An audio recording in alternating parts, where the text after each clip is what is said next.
Hi everyone, I'm Maya. I'm Nayla. And today we're just going to go through a few questions just for prospective students to give you an idea of what Scripps is like. So we're sitting at Graffiti Wall right now. This is one of our traditions here at Scripps. So every graduating class will elect an artist to create an art piece that represents what was going on their graduating year at Scripps, or just what was going on in the world, and it really just serves as like a time capsule. So it's a really good time to just come and like walk around and see like the various art pieces that are here. I know some people love to like find their names on the wall. But yeah, so I'm from Seattle. I'm planning on majoring in politics and economics, and I'm a first year here at Scripps. I'm also a first year at Scripps, and I'm kind of undecided but leaning towards majoring in anthropology. When I had committed to Scripps, I felt like there really weren't too many videos out there. I think I was talking with someone and it was like the same sort of like 5 videos. Yeah, I think I wanted to do this video just because I was very surprised coming to Scripps. I think I was really nervous moving across the country to come to a place. I'd never been to California before I moved here, so I think having a little bit more information before I did such a huge leap in my life would have been pretty helpful for me. Yeah, so should we start? Yeah. Get started on the question. Oh wait, I'm from New York. I forgot. The first thing immediately I want to ask you, what are you drinking? Oh, well, you see, I'm drinking a lavender latte from our student-run coffee shop at in Seal Court at Scripps called the Motley. What are you drinking, Maya? I'm drinking the same thing, but with oat milk because I'm lactose intolerant. So, Right. Lavender latte with oat milk. Yeah, the Motley actually just reopened really recently after a long hiatus, so it was really exciting in the Scripps community because, well, we had never seen it before because we're first years, and it was so exciting to see it all come together. There's so much art put up on the walls. A lot of our friends have art up there, so.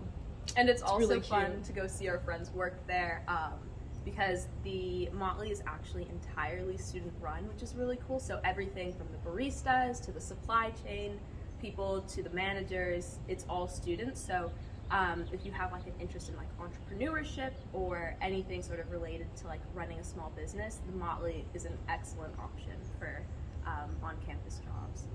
Yeah, or if you like making drinks. Yeah. Or listening to good music too. Yeah, they have good music there. All right, where are we at? Next question. What does a women's college look like at a consortium? Ooh, interesting. Well, I think the thing I didn't expect was how integrated everything was. I think the fact that you sort of have this like community within like a larger consortium or a larger like sort of cultural sphere almost makes it so that like it almost feels like my neighborhood or like my like surrounding area is a women's college, but then like there's like everything's so interconnected that like if I'm taking a class at another college, which is super like common, and pretty much all of my classes are actually this semester just happen to be off campus. So you kind of see all of these like the ways in which everything kind of like mixes up a lot. Like you have this sort of home base, you have this sort of like center where the people around you, the immediate people around you are women or femme identifying, and then you have like a larger sphere, which is sort of like, it's kind of like a bubble and then also like the real world at the same time. So you have like the empowerment and the comfort of being in a space that it really is tailored to empower you, as well as like the advantage of being in a larger environment, if that makes any sense. Like just kind of having the best of both worlds. I know people say that a lot about Scripps, but I think it's one of the things that I sort of thought in my head was like, oh, like it can't be that true, but it is kind of true. Like it is crazy how true that is. Yeah, and just to add on to that, like you can really make it as much or as little as a women's college experience. In our Scripps classes, I want to say it's about like 80% like women and marginalized gender identities, and then like 20% men. But like for example, like in my class at Pomona, it's like I would say like maybe like 30% women and like 70% men. So like I'm really able to like Nyla said, like take that like grounding empowerment that I get from being at a women's college, and then like apply that like directly across the street at in my other like co-ed classes. Yeah, I think the only thing I'd say, the only difference I think with other classes is that there's some classes where you do need a perm in if you're from Scripps. Like for instance, if you have, or you want to take a Pomona class, you just have to write, like I think it's like a 250 character explanation as to like why you want to take the class. Yeah, like a tweet, almost like a tweet format of why you want to take the class, and they'll like accept you or not. They always accept you for the most part, unless you haven't completed a prerequisite. But yeah, so it's just like there's a few little things like that, but they really don't, like I feel like they don't really impact much. Like if you make the effort to like submit a perm, show up, like you just show up to their class, even if they haven't accepted your perm yet, and you just kind of like sit there, and technically the professor can tell you to leave, but most of the time they don't. Like if you're committed, you're committed. Yeah, like, if you're committed, you can get into whatever class. Yeah. In my first semester, I managed to get into this Intro to Feminist Gender and Sexuality Studies class that's pretty, like, typically pretty difficult to get into. And I didn't get the perm, I didn't get accepted to the class, I just kind of showed up. And you can do that with a lot of your classes. In COVID times, it can be a little bit harder, but you can always just email the professor for the Zoom link if that's how you're starting off the year. But at the beginning of this year, like, we just had classes in person. So I would just go to all of the classes that I didn't get accepted into, talk to the professors, and just basically beg them to let me in. And they pretty much always do. Like, if you're gonna be that committed, you'll get into the class you want to get into. Like, it's pretty, I think that's the beauty of being at small colleges, is that, like, there is space for you in pretty much every field. Yeah. Which I feel like that kind of leads us into the next question, which is, what surprised you about the consortium? I'd say how big it feels, but also how small it feels. Like, I don't know, like there's some people that I probably see every day, like across the 5 Cs, like just like certain characters that you there's this reappear. One character. I don't know if we can name drop the character. We're not gonna name names, but there's this one character. We always see them. Everywhere.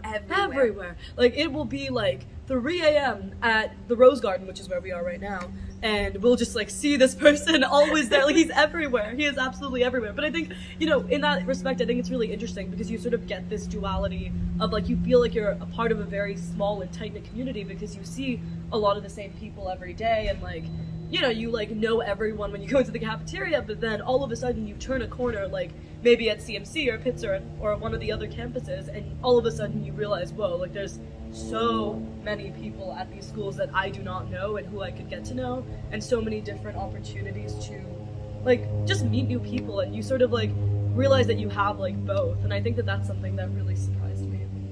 Yeah, definitely. And I think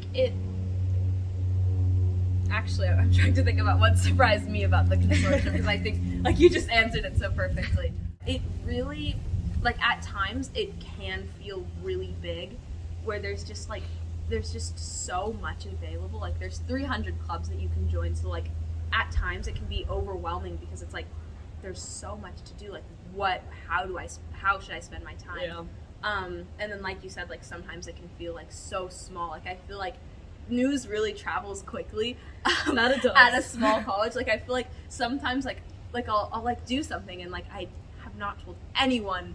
Like when I started giving tours, like I don't think like I really told like anyone. But then like a week later, several people were like, oh yeah, like I heard you started like like I heard you joined like the admissions ambassadors, and I was like, who told you this? Like, did you see me walking around? Like, it's such a tight-knit community. But it's crazy because there's like 5,000 people here all together. So I think that's what surprised me. Oh, there's a dog. There is a dog. It stopped to say hello. Oh my god. Hi. This is the dog. This is Scripps' mascot, I know. No, we have a lot of dogs on campus. Yeah. That is one thing that is true. I hope I hope it's picking up the audio from the little grunt noises that he's making. It's actually the cutest thing. This is Pikachu. It's lovely. We must return Pikachu. Anytime. Bye, Pikachu. All right. Okay. Where were we? Yeah, what do you do outside of class? Right, okay. we've been getting distracted, but it's okay. Yeah, it's okay. So I'm a member of the Claremont Concert Choir, which is, I believe, a consortium-wide choir, although I know for a fact that Pomona has their own choir, so that's separate. I really love it. It's a great way to keep in touch with music and just have something that I do weekly. And other than that, I do yoga twice a week as well, or at least I try to do it twice a week as well, at I think the Claremont Yoga Center in town. I applied through the school, like you can add it as a class, but other than that, I've been mostly just trying to just get settled here before joining a club, although I'm really excited to join a lot more next year. What about you, Maya? So this year I actually started working in admissions. So I started off as an access mentor. So basically the access mentorship program is for like first generation and or like BIPOC students who are applying to college, just so that they have some support. So what I would do is I would just help like look over college essays or help with like interview prep, or really just things that you, as like a first generation student, you don't really know, so you could just have someone to help you. The group of students that like, or high school students that I was working with really had all of the opportunities available, and this was actually an on-campus job, and I really wasn't expecting to be able to do it as a first year, just because it was so fulfilling, and it was just so incredible to be able to really help people out who had been really in like the same spot that I was a year ago. So for admissions, and then apart from that, I'm a part of First Gen at Scripps, so that's like a student affinity group kind of club for first generation college students, and that's really been really nice to be able to like have that sense of community here, like coming to college as a first generation college student, and is something that like I've really appreciated going, because there's also like first gen office hours where you can just go and sit in and hang out with like other first gen students. Then I will go to like yoga or like Pilates classes, usually the ones that are just offered through Tiernan. So Nayla talked a little bit about like an actual like yoga class that you sign up for, but Tiernan will offer like these like drop-in like exercise classes. So there's Zumba, there's kickboxing, There's bunch. Pilates, Yeah. there's so many. Yeah. The other thing about, I think, the consortium that really surprised me is I'm from the East Coast, and so the consortiums we have there, like, I think you still have to, like, travel on a bus, like, between, like, I think Amherst and, like, I don't know, the other ones, I forget all their names, but you have to, like, it's still pretty apart, but here, like, everything is, like, within, like, walking distance. Like, I think my dorm is closer to Pitzer and Harvey Mudd than, like, the majority of Scripps' campus. Like, everything is really compact, right next to each other. So I was really surprised by just how close everything is. So your social life is pretty intertwined with the other schools. Your like the party life is very intertwined with the other schools, like pretty much like exclusively tied with the other schools. Your classes are like pretty much everything, I'd say, except your residence, which is great. I love it. Yeah. Being from New York, what is it like coming like all the way across the country to Southern California? Well, it's definitely a culture shock. People here love nature, they love hiking, they love going up to Mount Baldy, which is the mountain that's right here. We have a view of it from campus, and there's a lot of hikes around there, and skiing up at Big Bear. People go all the time, especially in the winter months. Well, only in the winter months. There's no snow there during the summer. Anyways, but yeah, so there's just like a lot of like differences between people. People here really value like being outdoors, being outside. That's a huge thing because on the East Coast it's so cold. It's so cold, and here you sort of spend, I'd say, the majority of your time outside. Even classes are outside, some of them. So I think those are the biggest things, like sort of the relationship to the outdoors. And yeah, like I think everyone sort of notices a few cultural differences between people when you're here. Like I know for a fact that for me, I was sort of like really taken aback by sort of like the slang that was used here, like certain words, like there's a lot of things that are really different, but you sort of adjust and you learn and then you sort of become part of it. So that's really, it's great. Yeah. So what about you? You're from Seattle, so what's different? What's new? So I mean, Seattle's only like a few states away, so it really wasn't too big of a transition for me, just because like everyone in the PNW already like goes hiking and It's just like, it's so beautiful in Seattle that like everyone's outdoors all the time, but here it's like a very different kind of beauty. Like in Seattle, there's a lot of greenery all the time, where here like it's that kind of like deserty landscape that's like really pretty, and of course there's like the mountains that have trees on them. But I mean, I have no complaints about going from rainy Seattle weather to sunny Southern California.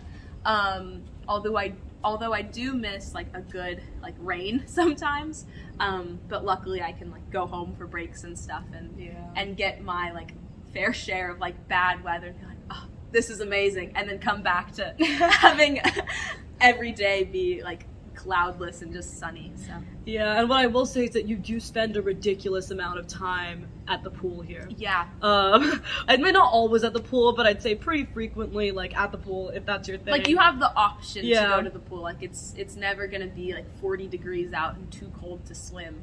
Yeah, I think the one thing that did surprise me is that there is actually variation in the seasons here. Yeah. I don't know, I sort of figured, I was like, oh, I'm moving to a place where it's gonna be summer all year round. It's not. Like, we actually have, like, a fall season where the leaves turn like red and orange. Like, well, I was really shocked by that. Actually, there's a reason behind that. I was reading just one of like the I was reading that Scripps was actually like designed like with the plants that were like planted to look like an East Coast women's college, so that like the trees like change with the seasons to like just sort of like copy that like feeling of like an East Coast college, which I think is really funny because like if you come to campus, or if you've seen any pictures of campus at all, it does not look like an East Coast college. Yeah.